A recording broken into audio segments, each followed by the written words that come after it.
दो कन्याएं थी छोटी छोटी, बहुत ध्यान से सुनना। एक राजा की बेटी थी और एक ब्राह्मण की बेटी थी, दोनों सखा थी, आपस में मित्र थी। एक बार राजा के यहां पर एक संत का आगमन हुआ, तो संत शालिग्राम भगवान की सेवा कर रहे थे।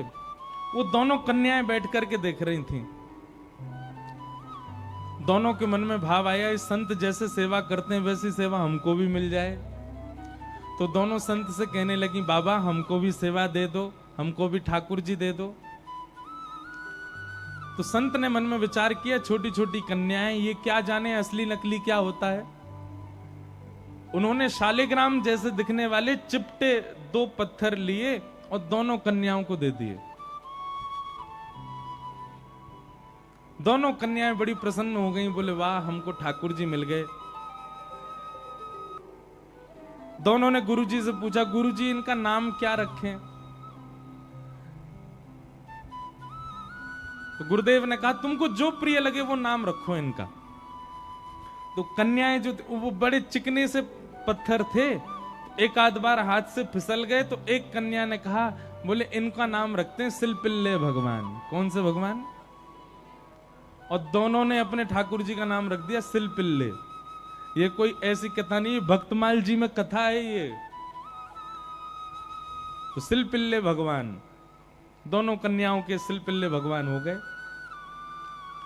अब दोनों कन्याओं के साथ में कैसी घटना घटी?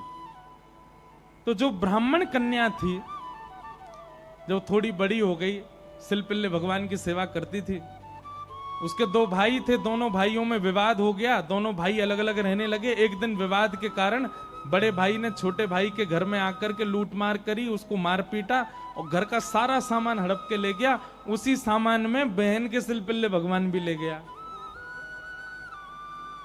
अब बहन तो बेचारी रोने लगी, उसके तो ऐसे प्राण हो गए मानो बस अब जीवित ही नहीं रह पाएगी ठाकुर जी के बिना। रोने लगी, भैया से कहने लगी, भैया बोला पूरा घर लुट गया, उसकी तुझको चिंता नहीं, वो तेरे पत्थर के भगवान खो गए उनके लिए रो रही है। बोले वो पत्थर नहीं है, मेरे प्राण है, मेरे जीवन है, वो नहीं मिले तो मैं प्राण निकल जाएंगे मेरे।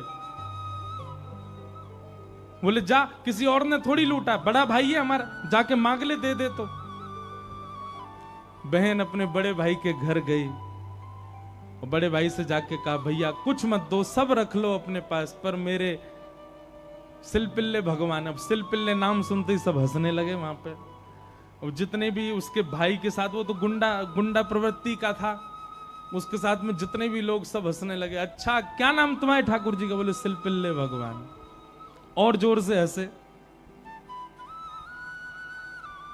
भैया मेरे भगवान दे। बोले अंदर सारा सामान पड़ा है, तू जाके अपने आप ढूंढ ले ठाकुर जी कहां हैं। अंदर जाने लगी तो एक जो उसके भाई का पूरा गैंग था, उसमें से एक बोला, अगर तेरी इतनी भक्ति है कि तू अपने भगवान के बगैर नहीं रह पा रही, तू यहीं खड़ी खड़ी बुला ले, तेरे ठाकुर जी अपने आप ही निकल के आ जाएं।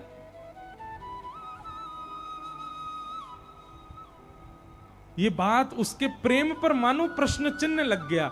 वह भी मन में सोचने लगी, मैं बचपन से सेवा कर रही हूं, सिलपिल्ले को कभी अपने हृदय से दूर नहीं करती, पर आज इसकी बात से मुझको ऐसा लग रहा है कि मैं तो प्रेम करती हूं, पर वो प्रेम करते हैं कि नहीं, आज उसका भी पता चल जाए। और बाहर खड़े खड़े करुण क्रंदन करते हुए, भाव निमग्न होते हुए, नेत्रों से अविरल अश्रुधार गिर रही है। हां नाथ, हां मेरे सिलपिल्ले नाथ, मेरे पास आ जाओ। दोनों भुजा उठा करके जैसे ही रुदन करने लगी, कक्ष में से वो सामान्य सा पत्थर जिसकी वर्षों से सेवा कर रही थी, वो अपने आप उछट करके आया और उस कन्या के हृदय से आकर के लग गया। बोलो सिलपिल्ले भगवान की। और महाराज ये देख करके भाई और उसका जो पूरा गैंग था, वो सब आश्चर्यचकित हो गए। परिणाम ये हुआ कि सब लोगों ने अपनी सब सामग्री जो उसके भाई की लूट ली थी, सब इकट्ठी करके दे आए।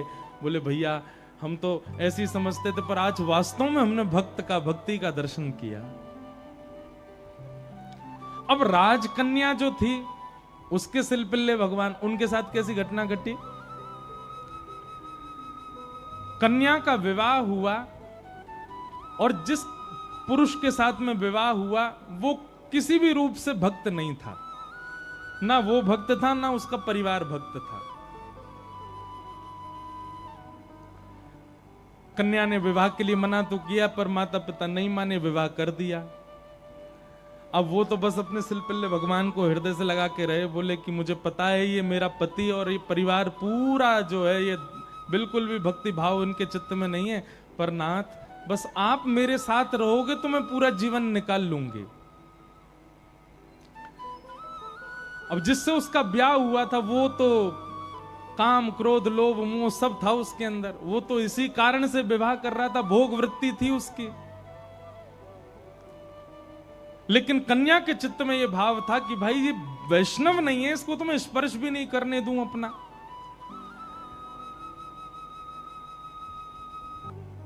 रात्रि में चर्चा कर रहा था पत्नी से, बातें करने लगा, बातें करते करते और उसने कहा ये क्या है तुम्हारे हाथ में? बोले ये मेरे भगवान है, सिलपिल्ले भगवान।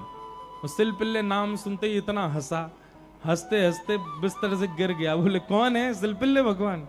बोले आप हंसिए मत, ये मेरे ठाकुर जी हैं, मैं बचपन से इनकी सेवा करती हूं।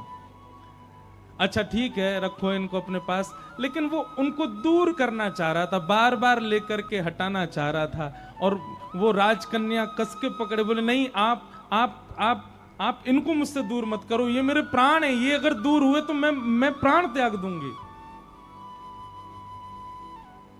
1 दिन 2 दिन 4-5 दिन बीत गए, लेकिन वो ऐसे ही रहे, सिलपिल्ले भगवान को हृदय से लगा के रहे। उसका यही था कि मैं पूरा जीवन इनके साथ नहीं रह सकती, पर आप रहोगे तो मैं रह लूंगी। एक दिन उस राजकुमार को क्रोध आया और उसने जब हट पूर्वक हाथ हटाए और वो सिलपिल्ले भगवान को खींच करके और बाहर एक सरोवर था, सरोवर में फेंक दिया। जैसे ही सरोवर में फेंका वो राजकन्या वहीं मूर्छित होकर गिर पड़ी। पूरा परिवार इकट्ठा हो गया, सब लोग सोचने लगे, बोले अरे ये क्या हो गया, इसके कहीं प्राण ना निकल जाएं, पूरे गांव में हमारी निंदा होगी, इसके पिताजी बहुत बड़े राजा हैं, हमको कारागृह में डाल देंगे। क्या किया तूने? बोले कुछ नहीं, पत्थर लगाए, बैठी रहती थी, मैंने फेंक दिया तो नाटक कर रही है मूर्छा की। खूब प्रयास किया लेकिन होश में नहीं आई। जैसे तैसे होश में आई, वैद्य के बुलाने के बाद उठते ही मेरे सिलपिल्ले कहां हैं, मेरे सिलपिल्ले कहां हैं। गोताखोरों ने जाकर के पूरा सरोवर ढूंढ लिया लेकिन ठाकुर जी नहीं मिले। अंत तो गत्वा वही सरोवर के किनारे आकर के बैठ गई और रुदन करते हुए बोली, हे मेरे सिलपिल्ले नाथ, यदि मैंने वास्तव में बाल्यकाल से आपको अपना प्रियतम मान करके भजा हो, आपकी निष्ठा से सेवा की हो, तो आप कृपा करके मेरे पास आ जाना। और यदि आप मेरे पास नहीं आए तो मैं एक क्षण और चिंतन नहीं करूंगी, तुरंत अपने प्राणों का परित्याग कर दूंगी। उसका पूरा परिवार खड़े होकर के देख रहा था। जैसे ही उसने कहा कि हे नाथ, यदि आप नहीं आए तो मैं प्राण त्याग दूंगी, ये बात कहते ही हाँ नाथ, हाँ नाथ, हाँ नाथ करुण क्रंदन करने लगी। तुरंत सरोवर में से अपने आप सिलपिल्ले भगवान निकल करके आए और उसकी छाती से आकर के लग गए। और ये दृश्य देख करके परिवार पूरा जो था वो तो नतमस्तक हो गया और उस कन्या को वापस उसके घर ही छोड़े आए। बोले भैया ये इतनी ऊंची श्रेणी नहीं है हमारी कि हम इसके साथ रहें, हमसे अपराध बनेगा यदि हम इनको अपने पास रखेंगे तो। ये तो हमारी कोई गुरु स्वरूपा है। प्रीति, अरे सामान्य से पत्थर को उन्होंने भगवान मान लिया और ठाकुर जी उसमें भाव। जरूरी नहीं है कि धातु प्रधान होता है, जरूरी नहीं है कि कोई वस्तु विशेष।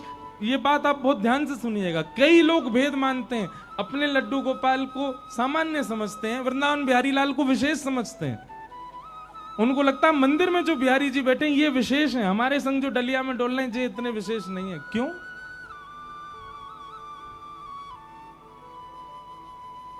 ये भेद दृष्टि मत रखो। वो बिहारी जी जितने श्रेष्ठ हैं उतने ही श्रेष्ठ आपके ठाकुर जी हैं। ये विश्वास प्रगाढ़ रखो अपने ठाकुर जी के प्रति, ये भाव प्रगाढ़ रखो। तो भैया संसार में हर वो वस्तु चली जाएगी आपसे दूर जिसको आप स्नेह भरी दृष्टि से देख लोगे। इसलिए स्नेह भरी दृष्टि से देखना है तो केवल ठाकुर जी को, उनकी लीला को, उनके धाम को, उनके प्रसाद को और उनके जनों को ही देखो।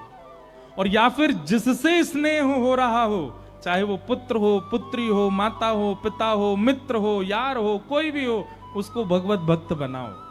क्योंकि भगवत भक्त बनने के बाद उससे स्नेह हो तो भी वो स्थिर तो रहेगा। आप वैष्णव हैं और वो संसारी है, तो कोई भी संबंध क्यों ना हो स्थिर नहीं रहेगा, जाएगा। चला चलेति संसारे धर्म एको ही निश्चल। तो लक्ष्मी की बात हो रही है। लक्ष्मी ही रुक्मिणी जी के रूप में आई और उनका विवाह भगवान श्री कृष्ण के साथ हुआ। आगे भागवत जी